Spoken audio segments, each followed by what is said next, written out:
Toumba Diakité dit avoir agi sur ordre de Dadis Camara, selon RFI.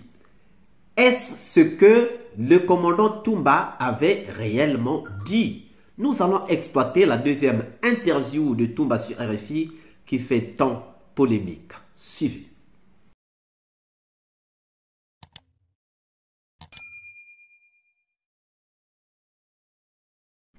Bonjour, bonsoir, cela dépend de l'heure à laquelle vous regardez cette vidéo. Bienvenue si vous nous découvrez pour une première fois. Ça a toujours été un plaisir pour moi de venir devant vos écrans vous exposer les analyses de Soleil d'Afrique. Un cavale. Nous sommes en 2009. Toumba tire sur Dadis Camara et il est obligé d'aller en cavale, de fuir la Guinée et se retrouver quelque part. On ne sait pas encore où il se trouve, mais il y a quand même une interview de lui qui sort sur RFI et une deuxième interview.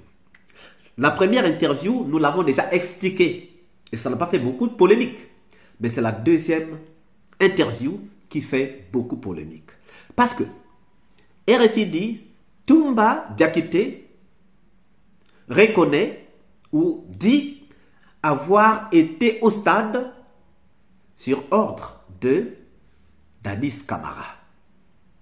Mais est-ce que c'est réellement ce que Toumba avait dit? Parce que cette interview a pesé sur la condamnation de Toumba. Le tribunal, après cette interview, a pris cette interview comptant pour condamner Toumba. Parmi les éléments cités dans la condamnation de Toumba, ou parmi les preuves qu'il pourrait avoir, il y a donc cette interview. Mais nous avons reçu l'interview, nous en avons discuté avec des juristes, avec des journalistes, avec même Juan Gomez, qui est aussi spécialisé dans les interviews avec des Africains.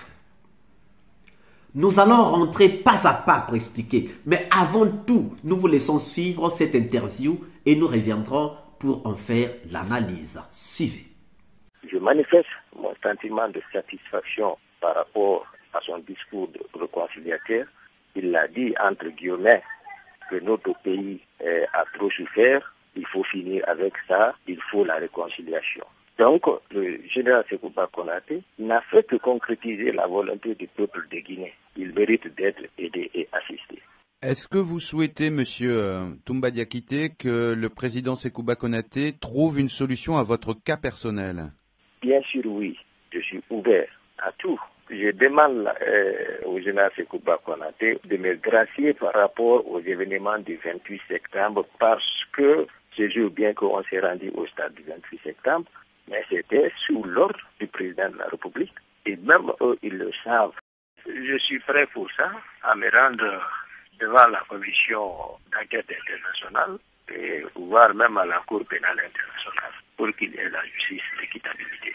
Vous faites davantage confiance à la justice internationale qu'à la justice de votre pays? La justice nationale, elle est censurielle, c'est-à-dire elle est purement dépendante de l'exécutif en place. Ils n'ont aucune crédibilité de ma part. Je préfère la Cour pénale internationale. Pensez-vous que la commission d'enquête nationale veut faire de vous un bouc émissaire? C'est ça, ils veulent se servir de moi comme beaucoup d'émissaires. Mais vous-même, vous reconnaissez-vous une part de responsabilité dans la commission des crimes qui ont été commis au stade le 28 septembre? Moi, je ne me reproche pas de rien parce que c'est l'armée, nous sommes sous ordre. Ça, c'est clair. Je ne peux en aucun cas de me permettre de prendre tout un groupe de militaires comme ça et aller agir. L'armée, c'est les hiérarchies, c'est les ordres. Je rappelle que le délit est personnel. Et mon père qui a âgé de 60 ans, qui a au grade de colonel, qui a loyalement servi l'armée guinéenne, je pense qu'il n'a rien à voir dans cette situation. Toute la famille est menacée, donc il faut que, comme il parle de réconciliation et la construction d'un état de droit, qu'il essaie de penser à tout ça. Et qu'il relâche votre père? Il relâche le vieux, mon père. Votre père est en prison depuis donc cette date du 3 décembre. Bien sûr. Est-ce qu'il a subi des mauvais traitements? Pour le moment, sincèrement, je n'ai aucune information de son état actuel. Vous venez donc de suivre Toumba sur RFI, la deuxième interview de Toumba sur RFI, qui fait tant polémique. Nous retenons 3 points. Le premier point, Toumba demande au général Konaté de les gracier. Les gens disent que Toumba avait demandé au général Konaté de les gracier parce qu'il était coupable et donc il cherchait un moyen. C'est dit quoi? Il est dit, Toumba dit, je manifeste mon sentiment de satisfaction par rapport à son discours. Donc le discours de Sekouba Konaté, de conciliateur. Il a dit que notre pays a trop souffert. Il faut en finir avec ça. Il faut la réconciliation. Le général Sekouba Konaté n'a fait que concrétiser la volonté du peuple de Guinée. Il mérite d'être aidé et assisté. Je demande au général Konaté de me gracier par rapport aux événements du 28 septembre parce que nous sommes bien rendus au stade, mais c'était sur ordre du président de la République. Et même eux, ils le savent. Voilà cette phrase qui condamne Toumba. Voilà cette phrase qui condamne Toumba. Voilà cette phrase que le tribunal utilise pour condamner Toumba. Mais nous allons la décortiquer. Chers amis, il faut d'abord se placer dans le contexte dans lequel le commandant Toumba se retrouve pendant qu'il fait cette interview. Il faut aussi chercher les motifs qui ont motivé le commandant Toumba à faire cette interview. Ses frères sont arrêtés. Il y a un qui est même tué. Son père est arrêté. Donc sa famille est en train de subir. Lui-même, il est en cavale. Déjà, c'est ça le contexte dans lequel Toumba se trouve. Maintenant, posons-nous quelques questions. Est-ce demander la grâce est un signe de culpabilité? Est-ce un signe de culpabilité? Si je suis accusé, si je suis condamné, même si je n'ai pas volé, mais qu'on m'a condamné à tort, est-ce que je ne peux pas demander, je ne peux pas être poussé à demander la grâce? Je peux le faire. Nous sommes tous d'accord. Après que la commission d'enquête nationale, entre parenthèses, indépendante, dirigée par le farfelu Siriman Kouyaté, n'a détecté que, comme coupable, que les leaders et Toumba. Les leaders sont graciés, sont en fait amnistiés parce qu'on fait une demande d'amnistie. Suivez bien, chers amis. La commission qui a enquêté, qui trouve que c'est Toumba et les leaders qui sont coupables, va quand même va quand même faire une demande d'amnistie, pas une demande de grâce. Parce qu'on reviendra sur les significations de tout ça. Pas une demande de grâce, mais une demande d'amnistie. Suivez bien. Maintenant, Toumba se retrouve dans cette situation-là, où il est d'unique coupable des massacres du 28 septembre 2009. Et que ses proches, ses parents, sont entre les mains de ses adversaires, véreux, comme les Pivi, les Tchekboro. Et qu'il veut que son père soit libéré, que ses frères soient libérés, que ses proches soient libérés, que sa famille reste en paix. N'avait-il pas le droit ou encore le devoir de pouvoir passer par un tel moyen? Est-ce un acte d'aveu de culpabilité? Nous ne pensons pas. Parce qu'en fait, si réellement Toumba était coupable, il allait demander l'amnistie comme on avait demandé l'amnistie pour les leaders politiques par Siriman Kouyaté. Mais lui demande la grâce. La différence entre la grâce, c'est que la grâce, entre la grâce et l'amnistie, c'est que l'amnistie efface la condamnation. Mais la grâce dispense la personne de l'exécution de sa peine ou d'une partie de sa peine, mais n'efface pas la condamnation, ne nettoie pas le casier judiciaire. l'amnistie nettoie le casier judiciaire, mais la grâce ne nettoie pas le casier judiciaire. Siriman Piaté a demandé qu'on puisse nettoyer le casier judiciaire des leaders politiques, mais Toumba n'a pas demandé le nettoyage de son casier judiciaire, il a demandé seulement la grâce. Parce qu'il voulait que ses parents, ses proches qui étaient en prison puissent sortir. C'est simple. Maintenant, c'est là où on va venir. Est-ce que Toumba comprenait bien le mot grâce? Est-ce qu'il comprenait vraiment le mot amnistie? Peut-être qu'il a utilisé amnistie à la place de grâce. Alors, c'est là où nous nous rendons compte que Toumba n'était pas assisté par un avocat lorsqu'il faisait ses interviews sur RFI. Et donc, étant dans un procès pénal, c'est des éléments, normalement, que le tribunal ne devait pas considérer parce que l'accusé n'avait pas été assisté dans ses déclarations par un avocat. Les juristes, si je me trompe, dites-moi. Vous êtes là nombreux à nous suivre. Les avocats, les juges, les procureurs, vous êtes nombreux à nous suivre. Même si vous vous cachez, oui, vous avez raison. Mais pouvait-on considérer ces propos-là tenus par quelqu'un non assisté par un avocat et les considérer comptant dans un procès pénal? Il n'a pas demandé l'amnistie, il a demandé la grâce. Alors, est-ce un moyen de le condamner, de dire que non, il a reconnu, c'est un aveu? Non, ce n'est pas un aveu. Et puis, en cas de culpabilité, aurait-il vraiment demandé la grâce ou demandé l'amnistie pour qu'il soit lavé de tout, qu'il reparte dans l'armée, commence à servir? Encore une question. Eh oui, chez Soleil d'Afrique, nous posons des questions.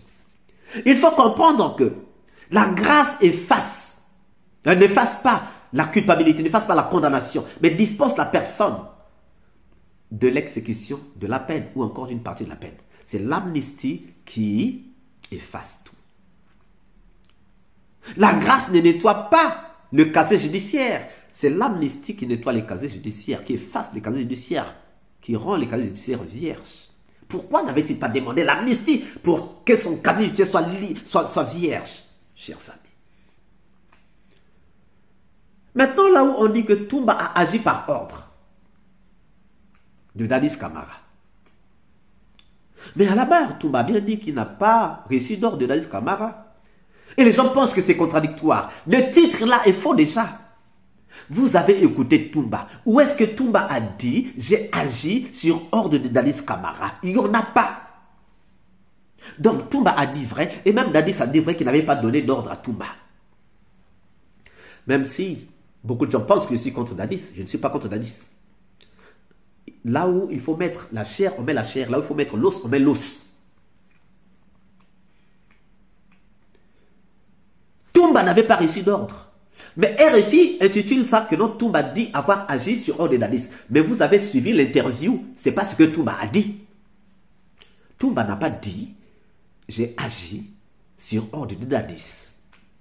Il a dit c'est vrai, nous sommes rendus au stade.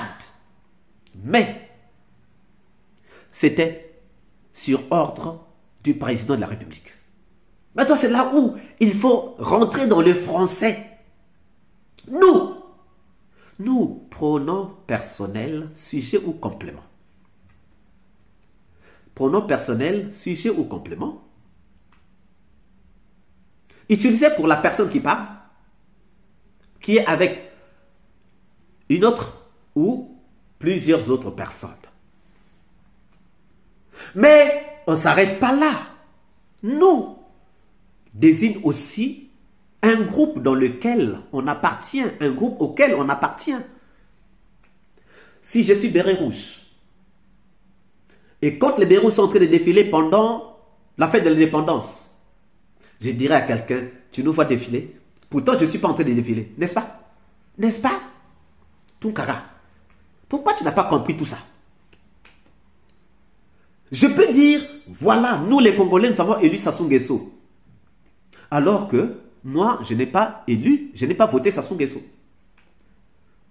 Nous, les Maliens, on peut dire on a voté Assimi Goïta, ou bien nous soutenons Assimi Goïta, parce qu'en fait, on regarde la majorité. Mais est-ce que je suis vraiment soutien d'Assimi Goïta? Nous, les Ivoiriens, nous pouvons dire, nous avons voté, nous avons élu Alassane Ouattara. Mais est-ce que moi, j'ai vraiment glissé mon bulletin dans l'urne pour voter ou élire Alassane Ouattara? Donc le nous peut signifier un groupe auquel on appartient. Puisque les bérets rouges étaient au stade. Et puisque Toumba est béret rouge. Puisque la garde présidentielle était au stade. Et puisque Toumba est garde présidentielle. Ne pouvait-il pas dire que nous, la garde présidentielle, nous, les bérets rouges, nous étions au stade.